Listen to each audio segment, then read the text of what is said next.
সরকার হিসেবে কাজ করেছি, আমরা দেশ হিসেবে কাজ করেছি এবং এইটার জন্য প্রধানমন্ত্রী নির্দেশ দিয়েছিলেন যে আগে এক সময় সড়কের কাজ করতো, পুলিশের কাজ করতো, রেলের কাজ করতো, একজন আলাদাভাবে কাজ করতো। এইবার আমরা একসঙ্গে কাজ করছি এবং এই যেটা বললাম যে পুলিশ একটা অসাধারণ কাজ করছে। মানে আমাদের এই যে আমাদের উপদেষ্টা ছিলেন, বিশেষ সহকারে খোদাবক চৌধুরী ছিলেন। আমরা এর আগে বারবার মিটিং করছি যে এটা কীভাবে করা যায়। এই জন্য আমরা প্রথমে, দ্বিতীয়ত হচ্ছে আমরা সরকার হিসেবে কাজ করছি, তৃতীয়ত হচ্ছে আমরা দেশ হিসেবে কাজ করছি।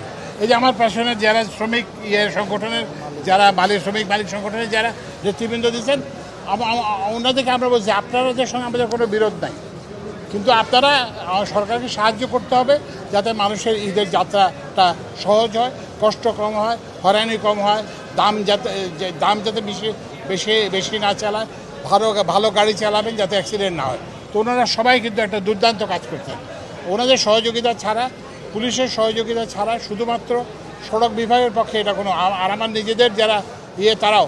আরেকটা জিনিস হচ্ছে যে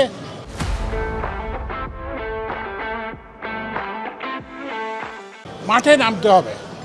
যেমন আমি যেরকম রেল স্টেশনে গেছি, তারপরে হচ্ছে সায়দাবাদ বাস স্ট্যান্ডে গেছি, গাবতলী বাস স্ট্যান্ডে আসছি, সেইভাবে আমাদের সচিবরা, রেল সচিব রেলের স্টেশনে গেছেন, সড়ক সচিব বিআরটিএরা সবাই এসে মাঠে এসে দেখছেন। এবং মাঠে আসার ফলে ওনাদের যারা অধস্তন যারা কর্মচারী তারাও হয়েছেন, উদ্বুদ্ধ হয়েছেন। আমরা শুধু যে এইবার যে শুধু যাত্রা না, আপনারা দেখবেন যে সায়দাবাদে অসম্ভব নোংরা ছিল। তো ওইটাকে আমরা সিটি কর্পোরেশনকে বলে এবং আমাদের যে পরিবেশ বিভাগকে বলে আমরা ওখানে পরিচ্ছন্নতার চেষ্টা করছি। তো মূল কথা হচ্ছে যে আমরা এবার দেশ হিসেবে কাজ করছি। এটা দেশের সমস্যা, এটা সরকারের সমস্যা কেবল না, দেশ হিসেবে কাজ করছি। তারপর হচ্ছে আমরা সরকার হিসেবে কাজ করছি। সরকারের সব বিভাগ, সড়ক বিভাগ বলেন, তারপরে পুলিশ বলেন, তারপরে রেল বিভাগ বলেন, মানে তারপরে পরিবেশ অধিদপ্তর বলেন, সবাই, এবং ওই যে কী বলে স্থানীয় সরকার বিভাগ বলেন, সেই জন্যই।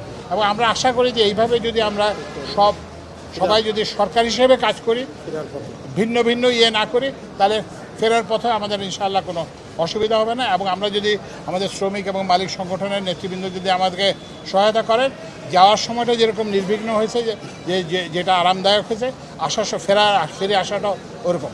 বাট আপনি যে কথাটা বলছেন এটাও একটু ঠিক, যে ওই যে মানে ছুটিটা দীর্ঘায়িত হওয়াতে মানুষ একসঙ্গে না যেয়ে বারবার গেছে, কিন্তু এইটা প্রধান কারণ না। প্রধান কারণ হচ্ছে এটা আমরা সরকার হিসেবে কাজ করেছি, আমরা দেশ হিসেবে কাজ করেছি এবং এইটার জন্য প্রধানমন্ত্রী নির্দেশ দিয়েছেন জি ইনশাআল্লাহ। এবং ওই যে হাইওয়ে পুলিশের ওনারা আছেন, ওনারা কাজ করবেন, র্যাব আছে, তারপরে বিআরটিএ এবং যারা সেনাবাহিনীর লোকজন আছে, সবাই কিন্তু কাজ করবে। এটা আমাদের কারণ হচ্ছে কি যে আসলে সরকারের কাজটা খুব সহজ। সরকারের কাজটা হচ্ছে যে সেটা হচ্ছে যে কি বলে যে দেশের নাগরিকদের প্রতি সৎ থাকা এবং সহানুভূতিশীল থাকা। তো আমরা চেষ্টা করতেছি সেটাই ফিরে আনতে, যাতে আমরা দেশের নাগরিকদের প্রতি আমরা সৎ হই এবং যাতে আমরা সহানুভূতিশীল হই, এবং এটা হলেই ইনশাআল্লাহ সব সমস্যার সমাধান করা সম্ভব। আমি দেখেছি যে গাবতলী সবসময় আগে একটা যানজট থাকতো, এখন সেটা নেই। পাশাপাশি রেলওয়ে এবার ভোগান্তিটা নেই, শুধু একটা জায়গায় এবার ঈদ যাত্রা মানুষের ভোগান্তিটা হয়েছে, সেটা হচ্ছে যে গুলিস্তান কেন্দ্রিক যে জায়গাটা, ফ্লাইওভার থেকে যেমন গাড়িগুলো নামে। আমরা দেখেন যে আপনারা সব জায়গায় মোটামুটি বলা যায় যে সাকসেস, কিন্তু এই জায়গাটাতে আপনারা আসলে কেন পাচ্ছেন না? এটা বলি, গুলিস্তান কেন্দ্রিক যেটা ছিল, কিছু হকারের প্রবলেম ছিল, আমরা হকারদের রাস্তা থেকে সরিয়ে আমরা ওটা ক্লিয়ার করছি। আমাদের এসি, এডিসি, তারপরে ডিসি সবাই মিলে আমরা ফোর্স নিয়ে হকারদের সরিয়ে রাস্তাটা ক্লিয়ার রাখছি। যেহেতু ঈদের আগে ব্যাপক কেনাকাটা, এই হকাররা একটু রাস্তায় আসছিল, আমরা সরিয়ে ক্লিয়ার করে রাখছি।